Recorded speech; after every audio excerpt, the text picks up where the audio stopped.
Tronglaubi amadi TM kasongi mihat senabasing faduna serak pigadabani haiba yauna tongan tongan ba demand mari taladuna ngasi apun mamaiti langol maira paibi relief camp langol amasung languna lairiba naga singna sinduna ngasi wakan mifam sathagre All Manipur United Clubs Organization amuko Manipur Students Federation MSF poire leimarul maira paibi apun Manipur All Manipur Women's Voluntary Association amuwa amasung Committee on Human Rights ki miyang makhada langol leima kolen singmi taminu pi ai fa thaurang lup Sanglelda Sathaki Wakan Mifamaduda Saruyaki Langol Women's Development Association ki member Kundrapam Daina Nahai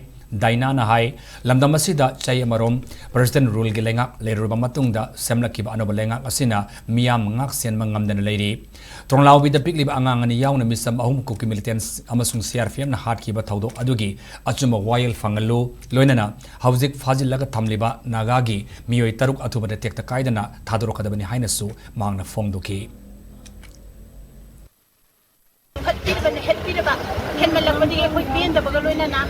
ꯑꯩꯈꯣꯏꯒꯤ ꯇꯥꯡꯈꯨꯜꯒꯤ ꯏꯆꯤꯜ ꯏꯅꯥꯎ ꯇꯔꯨꯛꯄꯨꯁꯨ ꯃꯐꯝ ꯈꯪꯗꯅ ꯃꯥꯡꯍꯟꯈꯤꯕ ꯃꯃꯥꯡꯗꯁꯨ ꯑꯩꯈꯣꯏꯒꯤ ꯃꯩꯇꯩꯒꯤ ꯑꯣꯏꯔꯤꯕ ꯏꯆꯥ ꯏꯅꯥꯎ ꯀꯌꯥ ꯑꯃꯁꯨ ꯃꯐꯝ ꯈꯪꯗꯅ ꯃꯥꯡꯈꯤꯕ ꯃꯌꯥꯝ ꯑꯁꯤꯒꯤ ꯄꯦꯟꯗꯕ ꯐꯣꯡꯗꯣꯛꯆꯕ ꯑꯣꯏꯅ ꯐꯝꯖꯕꯅꯤ ꯍꯧꯖꯤꯛ ꯑꯩꯈꯣꯏ ꯁꯔꯀꯥꯔ ꯁꯦꯝꯈ꯭ꯔꯕꯁꯤꯗ ꯁꯔꯀꯥꯔꯁꯤꯅ ꯇꯨꯝꯗꯅ ꯂꯩꯔꯤꯕꯁꯦ ꯀꯔꯤ ꯃꯔꯝꯒꯤꯅꯣ ꯍꯧꯖꯤꯛ ꯗꯤꯄꯨꯇꯤ ꯁꯤꯑꯦꯝ ꯑꯣꯏꯔꯤꯕ ꯅꯤꯝꯆꯥ ꯀꯤꯜꯒꯦꯟ ꯀꯩꯗꯧꯕꯤꯔꯤꯒꯦ ꯃꯍꯥꯛꯀꯤ ꯖꯥꯇꯤꯅ ꯃꯐꯝ ꯈꯪꯗꯅ ꯃꯤꯑꯣꯏ ꯀꯌꯥ ꯑꯃꯒꯤ ꯄꯨꯟꯁꯤ ꯄꯤꯈꯝꯅꯔꯛꯄꯁꯤꯗ ꯃꯥꯅ ꯁꯨꯝ ꯇꯨꯝꯗꯅ ꯂꯩꯕꯁꯦ ꯃꯍꯥꯛꯀꯤ ꯐꯝꯁꯦ ꯑꯊꯨꯕ ꯃꯇꯝꯗ ꯊꯥꯗꯣꯛꯄꯤꯔꯣ ꯁꯔꯀꯥꯔ ꯄꯥꯏꯕ ꯌꯥꯎꯍꯟꯕꯤꯔꯅꯨ ꯍꯥꯏꯕꯁꯦ ꯑꯩꯈꯣꯏꯒꯤ ꯃꯥꯏꯀꯩꯗꯒꯤ ꯊꯝꯖꯅꯤꯡꯉꯤ ꯁꯔꯀꯥꯔꯅꯁꯨ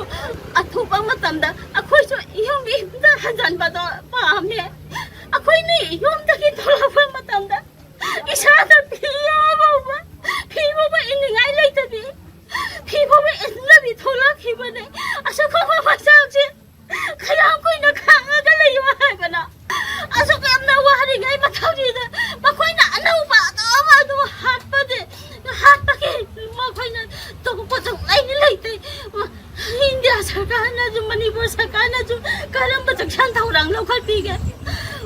सिपाहीसिंगना अखोइबु ngakpigदरा हायरागा कुकेगी सपोर्ट ओइना मखोइना लोइना लेपिखिबा अखोइगी दिमिसंग हाबो कना लैरिगे अखोइना तना अखोइगी कना लैरिगे हुजि इंडिया सरकार जो मणिपुर सरकार जो वारैसिन अमत पुबिरक्ते हौजे फोबो सही अनि अहुम सुदला बजिबौदा इरांगसे मखोइना अदम